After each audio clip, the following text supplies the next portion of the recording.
Hello friends, આજે આપણે શીરો બનાવીએ છીએ એક અલગ ટાઈપનો, જેમાં આપણે આની સામગ્રી જોઈ લઈશું.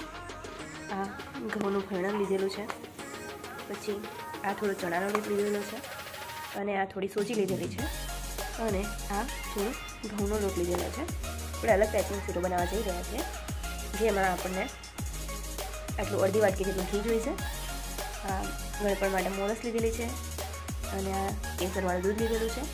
અને આમાં તમે જોઈ શકો છો બંને અલગ અલગ દેખાય છે. જેમાં આ છે એ ખસખસ લીધેલી છે, અને આ છે એ જિંજર પાવડર છે, આદુનો પાવડર બનાવેલો છે, અને ડ્રાયફ્રૂટ થોડા લીધા છે. તો હવે આપણે સામગ્રી જોઈ લીધી છે. તો હવે આપણે શીરો બનાવવા જઈ રહ્યા છીએ. શીરો બનાવવા માટે આપણે એક પેન લીધું છે, જેમાં આપણે જે ઘી લીધું છે એ ઘી નાખીશું.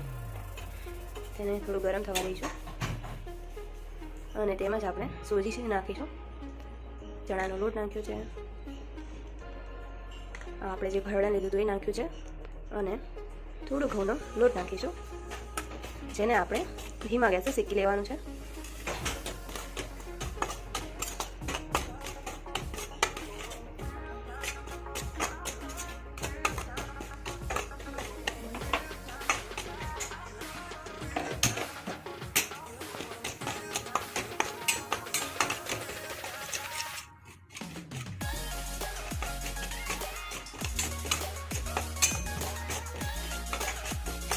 શીરાને ધીમા ગેસે શેકી લઈશું.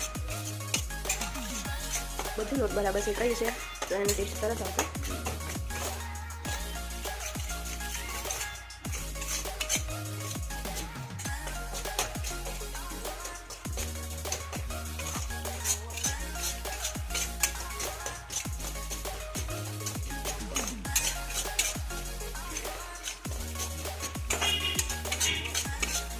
હવે લોટ થોડો શેકાવા આવ્યો છે.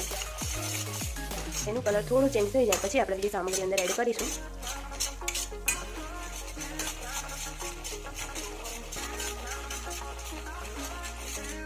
એને આપણે સતત હલાવતા રહેવું પડશે, નહીં તો એ નીચે ચોંટી જશે અને દાજી જશે.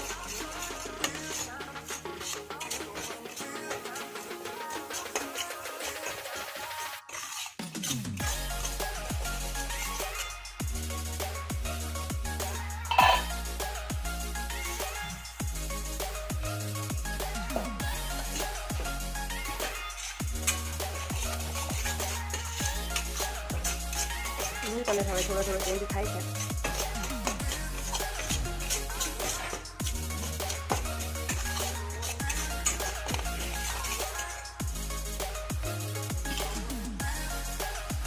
હવે આપણે એમાં મેં પહેલાંથી ગરમ પાણી કરીને રાખેલું છે એ નાખીશું.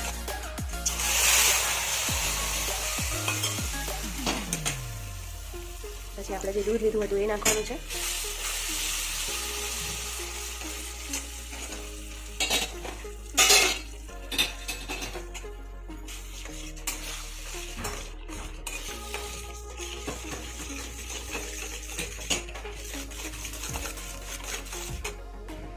હવે આપણે એમાં મોરસ લીધી હતી એ નાખી દઈશું.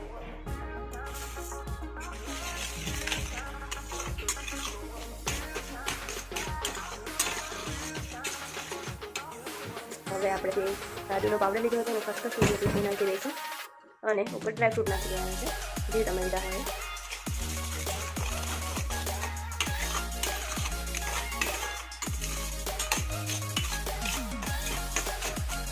દૂધી નાખવાથી શું થાય છે કે એનો કલર થોડો વ્હાઈટ રહે છે.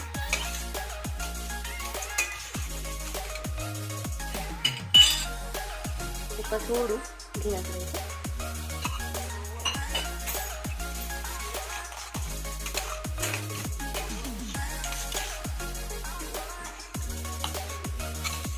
હવે આપણો શીરો રેડી થઈ ગયો છે, તમે જોઈ શકો છો.